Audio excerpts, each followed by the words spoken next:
अस्सलाम वालेकुम व्यूअर्स, इदारे न्यूज़ से मैं हूं आपकी होस्ट महा खान।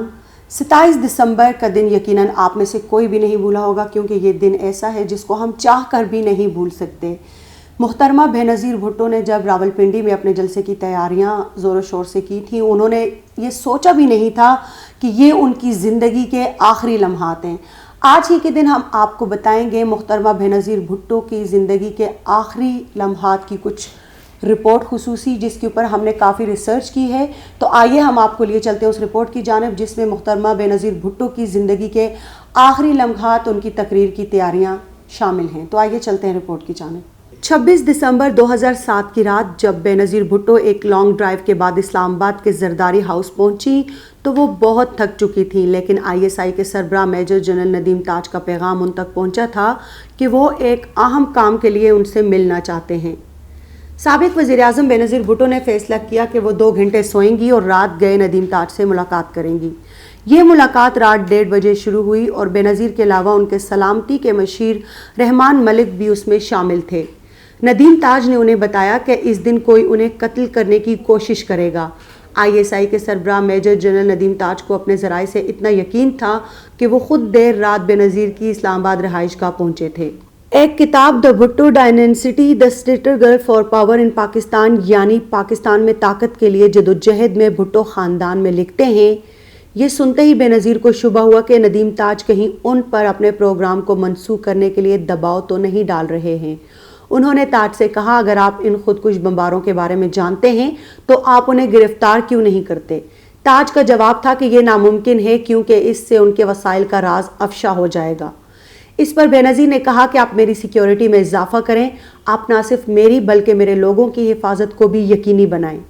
ISI के सरबराह ने वादा किया था कि वो इसके लिए अपनी पूरी ताकत लगा देंगे। बेनज़ीर जब जनरल ताज से मिल रही थी, उनके कातिल उनके कत्ल की तैयारियां कर रहे थे।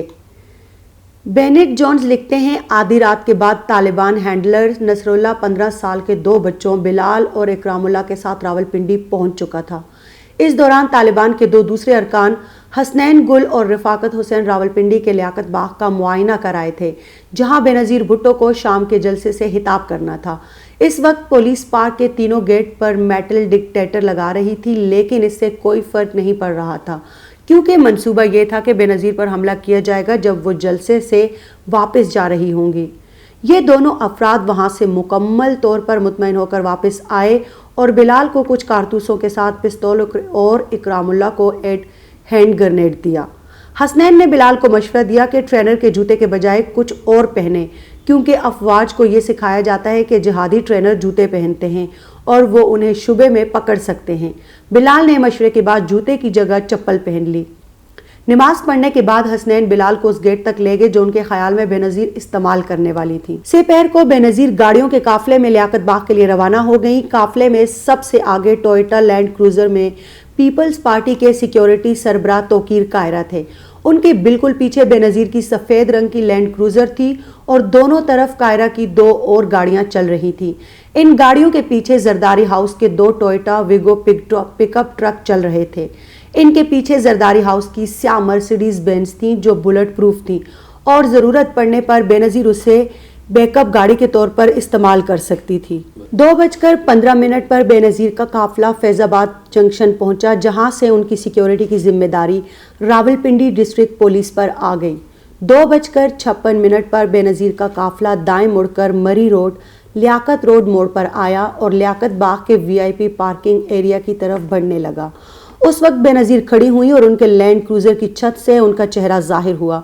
वो लोगों की तरफ हाथ हिला रही थी और उनका सलाम कबूल कर रही थी और उनकी गाड़ी लियाकत रोड पर आहिस्ता आहिस्ता चल रही थी। बेनज़ीर की हिफाजत करने वाले लोगों ने एक बार भी उन्हें नहीं रोका कि इस तरह खड़ा होना खतरे से खाली नहीं है। 3:16 पर बेनज़ीर के काफिले को 5 से 6 मिनट तक पार्किंग एरिया के अंदर वाले गेट पर रुकना पड़ा, क्योंकि पुलिस के पास गेट खोलने की चाबी नहीं थी। इस दौरान बेनज़ीर मुकम्मल तौर पर गैर महफूज अपनी गाड़ी पर खड़ी रहीं और उनका चेहरा स्केप पेच के बाहर नजर आता रहा। उसके बाद बेनज़ीर ने तकरीबन 10,000 लोगों के सामने आधे घंटे तक तकरीर की। इस दौरान उन्होंने 17 बार अपने वालिद का नाम लिया। तकरीर खत्म होते ही पूरा इलाका बेनज़ीर जिंदाबाद, बेनज़ीर वज़ीर-ए-आज़म के नारों से गूंज उठा। ان کی کار کافی دیر تک رکی رہی کیونکہ ان کے حامیوں نے اسے چاروں طرف سے گھیر لیا تھا۔ بھیڑ کو دیکھ کر بے نظیر کھڑی ہو گئی اور ان کے ایمرجنسی پیج سے ان کے سر اور کندھے نظر آنے لگے۔ اس وقت 5:10 ہوئے تھے۔ صبح سے انتظار کرنے والے بلال کو محسوس ہوا کہ اس کا وقت آ گیا ہے۔ وہ پہلے بے نظیر کی گاڑی کے سامنے گیا اور پھر اس کے بغل میں پہنچا جہاں کم لوگ تھے۔ اس نے اپنی پستول نکالی اور بے نظیر کے سر کا نشانہ لیا۔ ایک سیکیورٹی گارڈ نے بلال کو روکنے کی کوشش کی، چونکہ وہ تھوڑی دوری پر تھا لہٰذا وہ صرف اس کے بازو کو چھو سکا۔ بلال نے 1 سیکنڈ سے بھی کم وقت میں 3 فائر کیے۔ تیسری گولی کے چلتے ہی بے نظیر اسکیپ پیچ کے نیچے پتھر کی طرح اپنی گاڑی کی سیٹ پر گر پڑی۔ جو ہی وہ نیچے گری بلال نے خودکش بم بھی پھوڑ دیا۔ ناہید جو بے نظیر کے دائیں طرف بیٹھی تھی انہوں نے بتایا کہ جیسے ہی انہوں نے 3 گولیوں کی آواز سنی بے نظیر نیچے گری اور ان کے سر کا دایاں حصہ ان کی گود میں گرا۔ ان کے سر اور کان سے تیزی سے خون بہہ رہا تھا اور ان کے خون سے میرے سارے کپڑے تر ہو گئے تھے۔ بے نظیر کو وہاں پر ایمرجنسی میں ہسپتال لے جانے کی تیاریاں کی جانے لگیں، چونکہ کوئی ایسی گاڑی یا کوئی ایسی چیز دستیاب نہیں تھی۔ دھماکے کی وجہ سے گاڑی کے چاروں ٹائر پھٹ چکے تھے لہٰذا ان کو ٹیکسی میں لے جانے کے علاوہ کوئی چارہ نہیں تھا۔ اسی دوران سڑک پر ایک جیپ آئی جس میں ڈال کر بے نظیر کو ہسپتال لے جایا گیا۔ یہ تھی اب تک کی تفصیلات۔ مزید خبروں اور ویڈیوز کے لیے ہمارے چینل کو وزٹ کرنا مت بھولیں۔ اگر آپ کو ویڈیو پسند آئے تو اپنے دوستوں کے ساتھ شیئر کرنا مت بھولیے گا۔ Stay tune.